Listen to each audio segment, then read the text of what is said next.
Insight 34. About the mysterious force of sexual attraction. The mind can receive a lot of information all at once.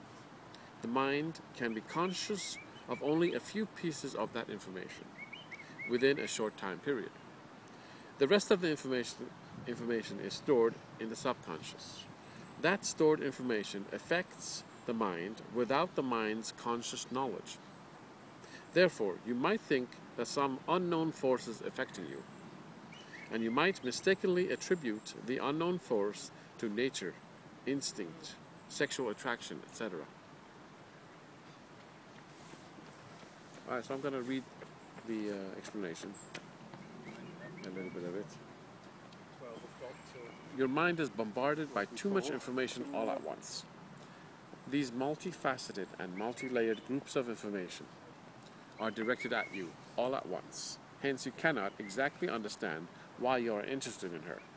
Listen attentively. You might notice that you are interested in her because of her heaving breasts, colorful bathing suit that accentuates her fantastically, her hair dancing in the wind, brushing her shoulders, the idea that she has almost nothing on, or her smooth, silky skin, and the list goes on endlessly. But you cannot be conscious of them all.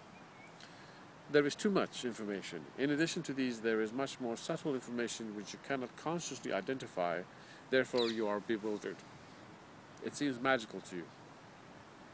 This occurrence of sexual attraction seems magical to you because the messages and the manipulations are not all obvious. They occur on numerous levels, and they occur more or less at the same time. Therefore, you cannot be aware of them consciously all at once.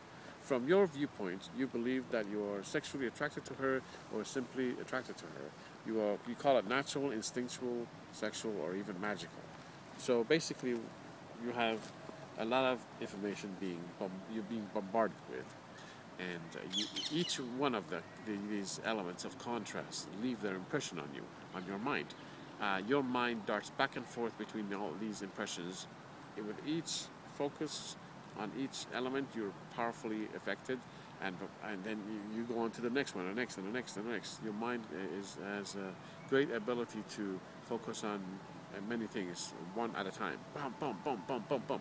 So within a very short time period, your mind has darted through several ideas, several ideas that are highly impactful.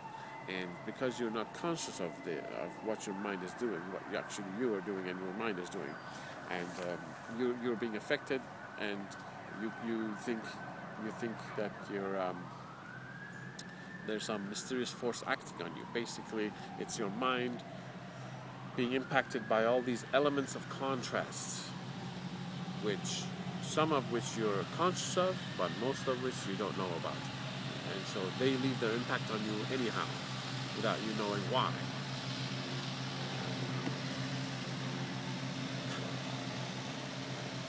I'd like to give you a small example of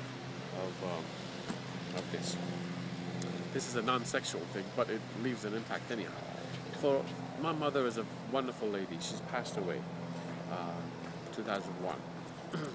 But she used to be stern with me when I was a child. At certain points when I wouldn't listen to her, or didn't listen to her, or asked the questions of why, because I wanted to know why. She thought I was going against her, questioning her authority. That's what she thought I was doing. But actually, I was just asking. I wanted to know why. Also, I was not very good in school as far as math and some other subjects, so I tried to dodge doing some of my homework. So, anyway, so sometimes she was quite stern with me, and angrily wise. Her eyes would bulge out, and quite stern with me. Very strong voice she had. Anyway, so I had developed low self-esteem, and I had not realized where this actually stemmed from. Some of it I knew, some of it I didn't know.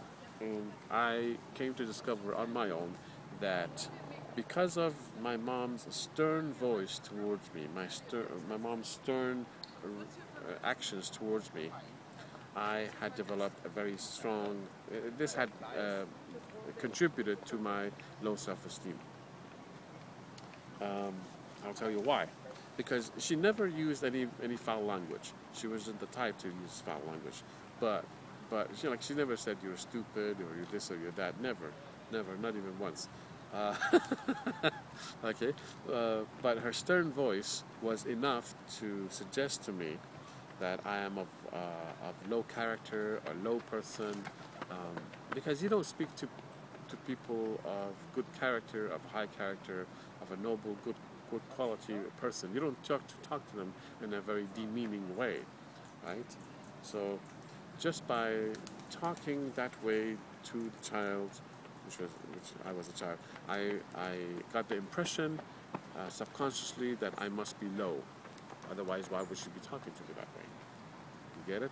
Now, this was very difficult for me to find out that her voice, her tone of voice, had made such an impact on my mind, especially because she had never used the foul word.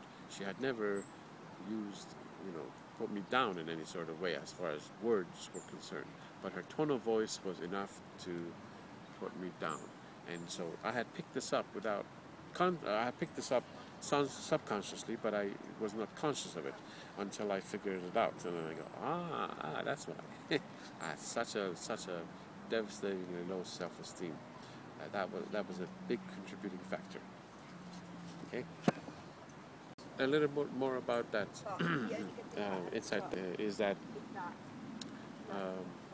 on my example that I gave, she said that information was hidden.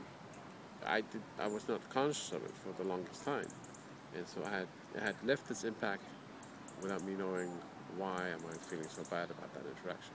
But so that's remains hidden until you become conscious of it. Then you go,